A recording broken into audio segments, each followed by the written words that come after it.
Hi, it's Maya here with my October reads and receipts. I have to start with a bit of a correction because my September reads and receipts was a bit all over the place. Not only did I forget to add Outer Darkness to my stats, I also forgot to add 2 books that I purchased into my TBR total.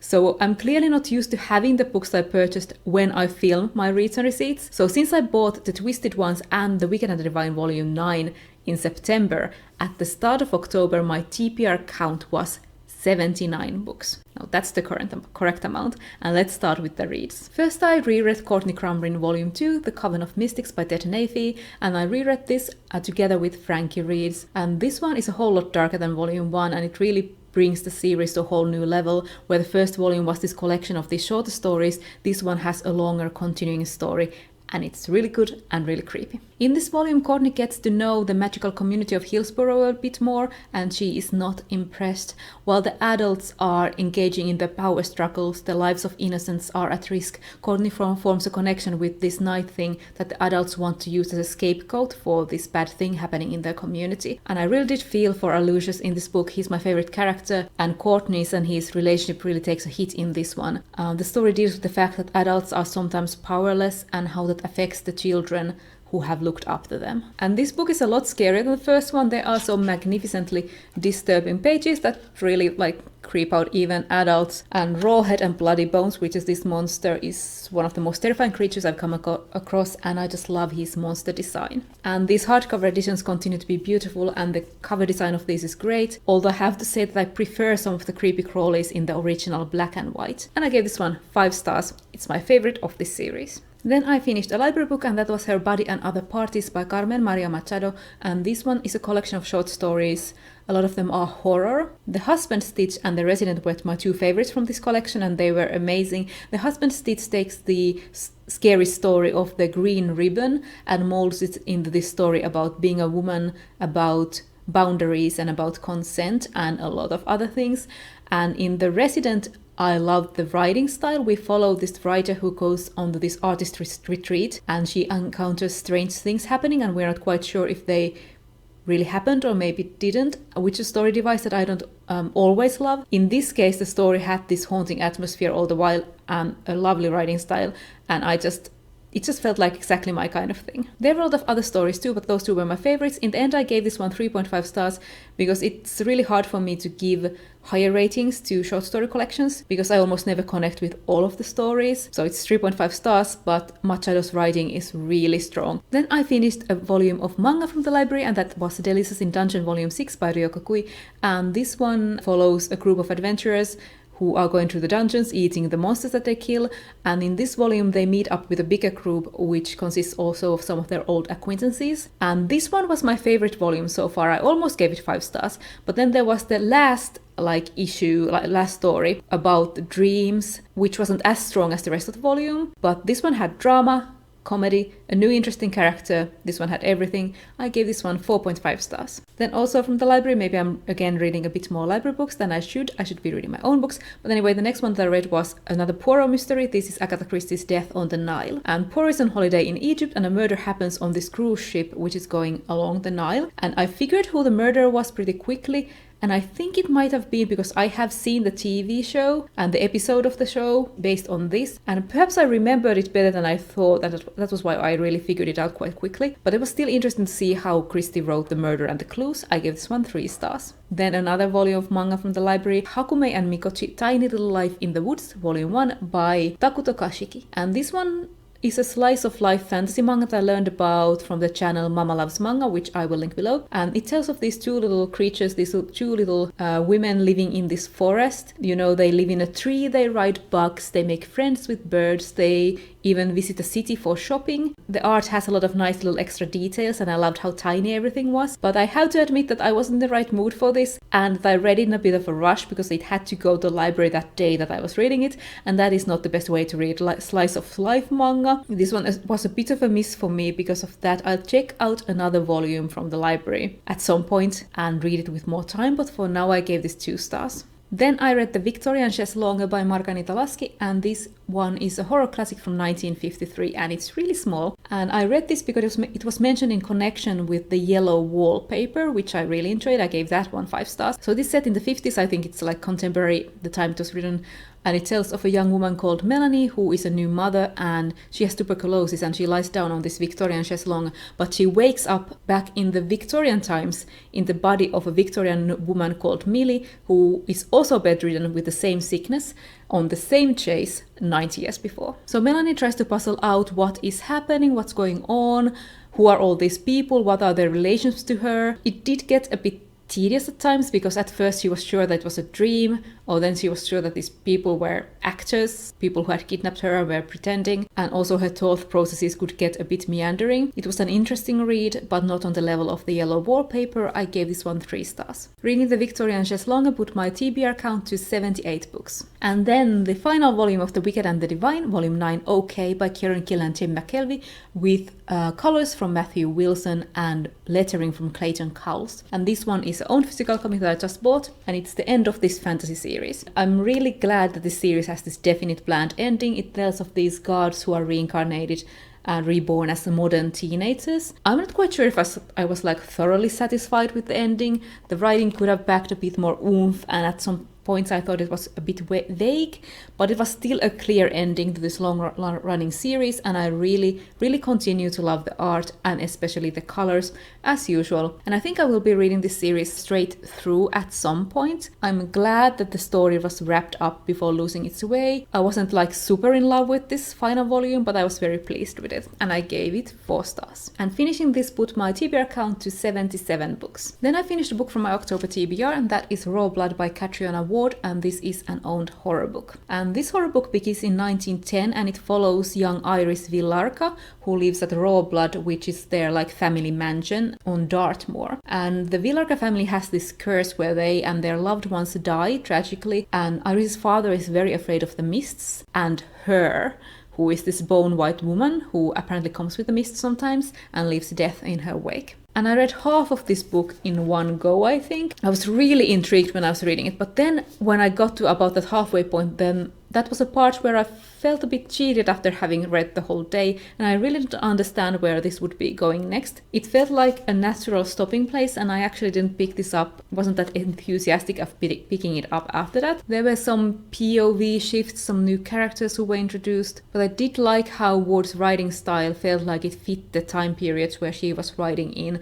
and this is very much a cross-generational family tragedy, following the Villarca line also in the past, not just following Iris, which I thought was the case from reading the back cover text. About the ending, I happened to guess the ending, but that was only because I had happened to, let's say, encounter a story that used the same story device just before reading this, and if I hadn't, I don't know how I would have reacted. It probably would have had more impact on me if it had been the first time that I had come across it and I wouldn't have guessed it. I wonder if that new story was inspired a bit by this book. I would give this one 3 stars, even though I was like sort of hesitating. I was thinking about maybe 2.5, because I did enjoy the first part more, which had chapters from Iris's point of view and chapters from the journal of her father's friend. I still am going to try something more from Catriona Ward, but I have mixed feelings about this one. And finishing Rawblood put my TBR to 76 books. So there were 2 other books in October where I liked the first half better than the second half, not only Rawblood.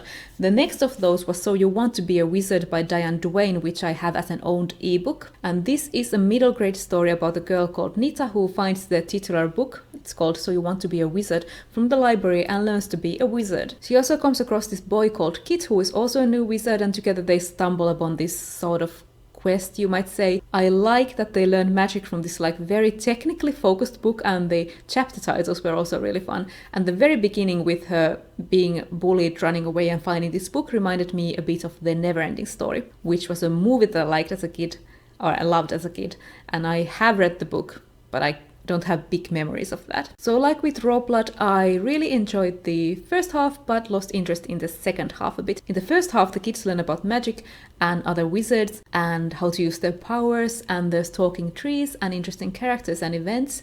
But the second half is set in this dark city dimension with like evil living cars and other vehicles and machines, and I just wasn't interested in the kids' adventures there. I gave this one 3 stars. And the final book where I liked the first half better than the second half was The Twisted Ones by T. Kingfisher, which is also on my October TBR, and this is an old horror book. This one was one of my most anticipated releases of the year, and it is some like folkloric horror from one of my favorite fairy tale authors. And T. Kingfisher is the pen name for Ursula Vernon when she's writing for adults. And in this one, a woman called Mouse goes to empty her late grandmother's house so that her family can sell it. It turns out her grandmother was a bit of a hoarder, so this is more than she was bargaining for. And the house stands on the edge of this forest, and as the locals say in warning to her, things in the woods around here. So the first half of this had this great atmosphere and this steadily rising creep factor, where Mouse is like emptying this house alone with her dog and hears strange sounds in the night and finds her late step-grandfather's unsettling journal. And I was really loving it, and I was really loving that creepy atmosphere. And Vernon always mixes everyday things with her more fantastical elements. She makes trips to town, visits the coffee shop. There's also these atmospheric and dark things, and I like that combination of everyday things with the creepy things. And the end half of this is more action and explanations for stuff. I also think that things get less scary when you don't encounter them alone, and Mouse has backup in the form of friends for the latter half, so that means the book lost its scare factor for me. And I wasn't that into the actual revelations, but Vernon's writing style is always great to read, so I did enjoy both of the halves. It is super readable. So I read this book in 2 days. So even though the latter half wasn't my favorite half of it, I really read it quickly as well. And I twisted myself about, like the twisted ones is just wonderfully creepy. And I think I need to read some Arthur Machen now. I gave this one 3.5 stars. I rounded up to 4 on Goodreads. And this brings my TBR count to 75 books. Next, I'll just quickly mention 2 Finnish comics that I read from the library. First of those is Oksi by Mari Ahokoivu, which mixes Finnish mythology with this fantasy story. And it tells of this flame-like spirit creature who is part of this family of bears. She has 3 brothers and a mother. And it is at times sad and at times very creepy while maintaining this wonderful mythical tone throughout. I was very captured with the story and the drawing style. And this one actually had English captions at the bottom of the page, but I don't know if reading that tiny text would be like a great reading experience, but I gave this one 4 stars. And the other Finnish comic that I read was Maalarisiskot by Reetta Niemensivu, and this one is a historical comic. She tells the story of this group of actual historical Finnish female painters who studied in Paris, with the focus being on Helen Scherfbeck. So this is more like single events and separate scenes throughout the few years in their lives instead of like a very short continuous story. And I always love Niemensivu's colors, even in this cover. The colors really make her books for me. And I always find myself in a good mood after reading Niemensivu. I gave this one 3 stars. So now we're moving on to the receipts. I made progress in my A to Z TBR challenge. I got V from the Victorian Chaise-Longue.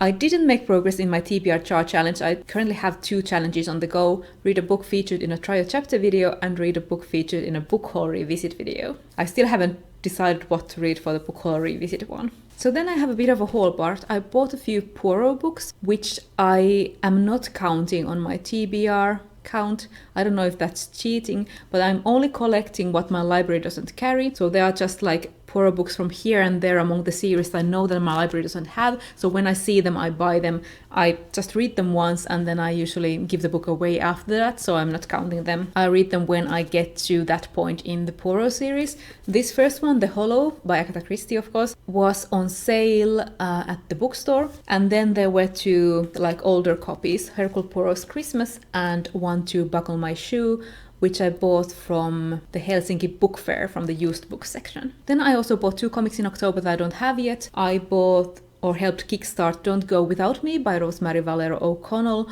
which is a collection of her comics, and I should be getting this, I think, in November. I backed a digital copy. And then I also learned about an Emily Carroll comic that I haven't read, so I ordered Frontier number 6, which is this, I think, a series of comics from different authors. They are all titled Frontier, and every one of them is by a different creator. And this one is a horror comic called Anne by the Bed. I will get that when I get it. It's a physical copy. I ordered it online. So now we're moving on to Can I buy? Can I buy a physical book? And yes, I can, because I read these 4 things off my TBR.